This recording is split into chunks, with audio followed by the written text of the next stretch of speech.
menceritakan sebuah legenda yang berjudul Batu Menangis. Menangis, Pak.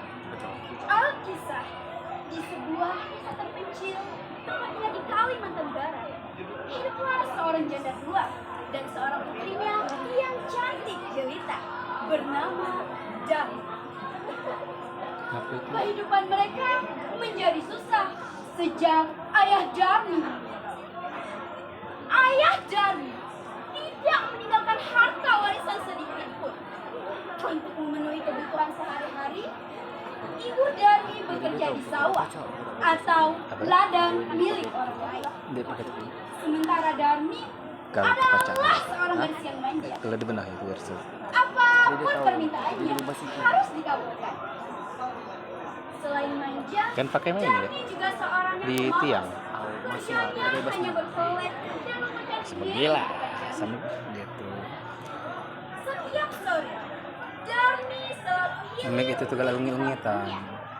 tanpa tujuan Suara. yang jelas, kecuali hanya untuk mempertontonkan kecantikannya.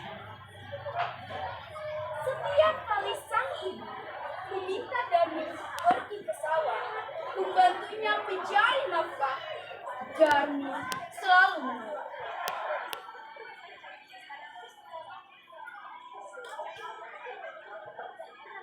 menolak. Ayo bantu ibu ke sawah. Anakku tidak mau. Sawah itu panas. Lagi pula nanti kulitku dan kukuku bisa kotor terkena lumpur. Anakku tidak mau.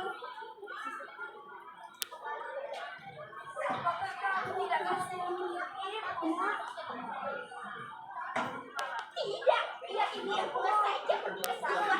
Karena mana mungkin ada laki-laki yang masih tertarik dengan wajah ibu yang sudah berikut itu. Begitulah perkataan anaknya. Minta Darmi ke sawah. Akhirnya sang ibu pergi ke sawah untuk bekerja. Sementara Darmi tetap di gubuk terus bersolek untuk mempercantik dirinya sendiri. Setelah sang ibu pulang dari sawah, Darmi kemudian meminta uang upah yang diperoleh oleh ibunya sehabis bekerja.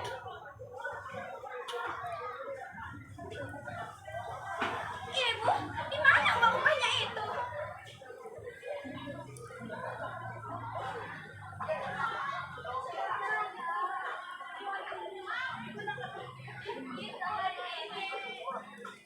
Tapi ibu, bedakku sudah habis.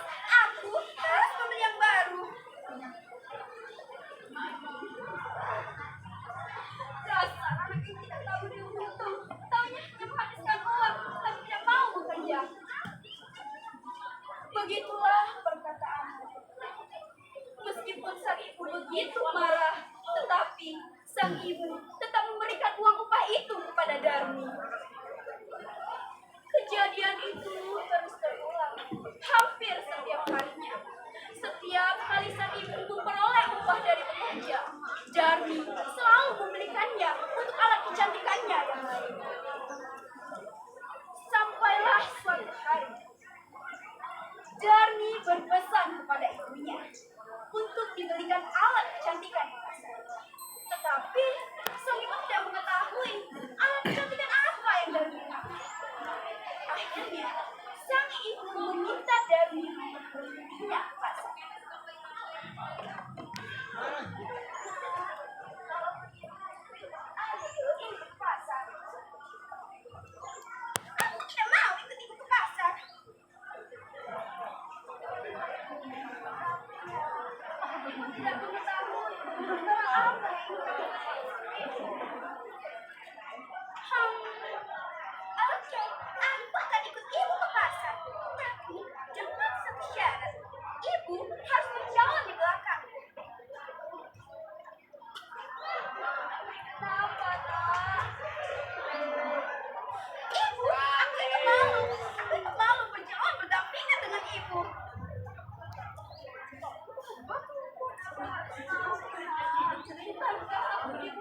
sang Darmi yang terlihat cantik dan mengenakan pakaian yang bagus berjalan.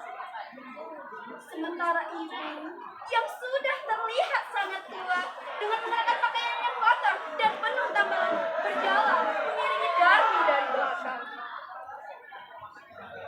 Perbedaan itu terlihat sangat jelas, seolah-olah mereka bukan berdasarkan dari keluarga yang sama. Di tengah-tengah perjalanan, mereka bertemu dengan salah seorang teman Darmi yang berasal dari kampung seberang.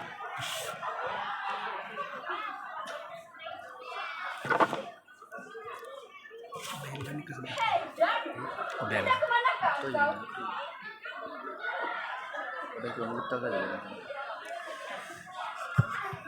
Aku hendak pergi ke pasar.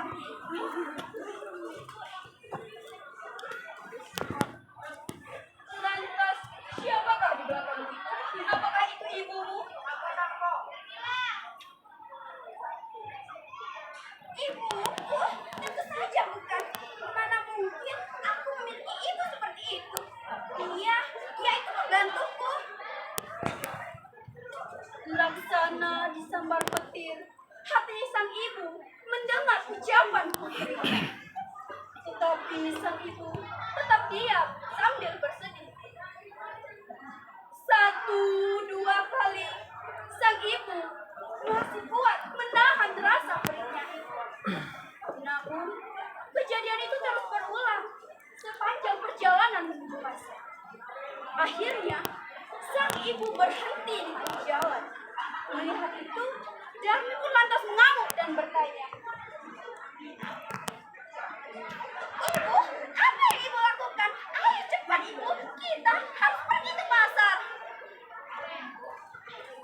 Namun sang ibu tetap tidak menghiraukan ucapan putrinya.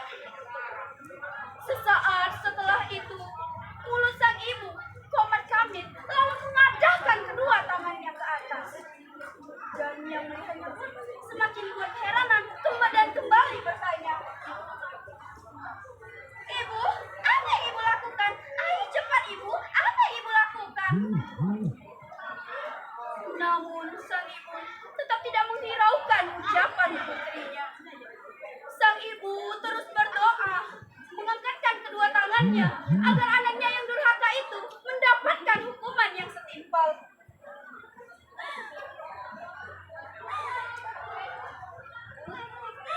Ya Tuhan, ampunilah hamba yang lemah ini Tuhan. Hamba sudah tidak kuat lagi menahan semua rasa perih ini Tuhan. Tolong berikan hukuman yang setimpal kepada anak hamba yang durhaka itu Tuhan. Kemudian awan tiba-tiba mendung, petir menyambar-nyambar, suara guntur yang bergemuruh memekakan telinga. Perlahan kaki Darmi berubah menjadi abu. Darmi mulai panik.